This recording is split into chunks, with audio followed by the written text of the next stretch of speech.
చదివింది వెంటనే మర్చిపోతున్నారా?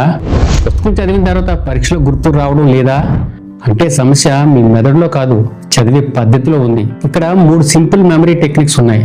మొదటిది యాక్టివ్ రీకాల్. ఒక టాపిక్ చదివిన తర్వాత పుస్తకం మూసి మీరు చదివిన విషయం మీరే గుర్తు చేసుకోవడానికి ప్రయత్నించండి. ఇలా చేస్తే మెదడు సమాచారాన్ని ఎక్కువ కాలం నిల్వ ఉంచుతుంది. రెండవది మైండ్ మ్యాప్స్. పెద్ద పెద్ద పారాగ్రాఫ్లు చదవడం కంటే చిన్న డయాగ్రాములుగా కీవర్డ్స్ రాయండి. మెదడు చిత్రాలను త్వరగా గుర్తుంచుకుంటుంది. మూడవది స్పేస్డ్ రివిజన్. ఒకసారి చదివి వదిలేకుంటే అదే టాపిక్ ను 1 రోజు తర్వాత, 3 రోజుల తర్వాత, వారం తర్వాత మళ్ళీ రివిజన్ చేయండి. ఇది మెమరీని బలంగా నిలుపుతుంది. స్టూడెంట్స్, చదువు అంటే కేవలం గంటల తరబడి పుస్తకాలు చూడడం కాదు.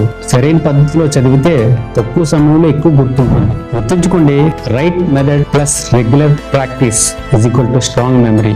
వీడియో మీకు ఉపయోగపడితే లైక్ చేయండి, షేర్ చేయండి, సబ్స్క్రైబ్ చేయండి. అండ్ మోర్ ఎవర్, మన ఛానల్ సబ్స్క్రైబ్ చేసుకుని ఉంచుకోవడం వల్ల మీ పిల్లలు మీరు యూట్యూబ్ ఓపెన్ చేసిన వెంటనే ఎడ్యుకేషనల్ కంటెంట్ మాత్రమే వస్తుంది, నాలెడ్జ్ బౌన్స్ లా పనిచేస్తుంది. Thank you for watching.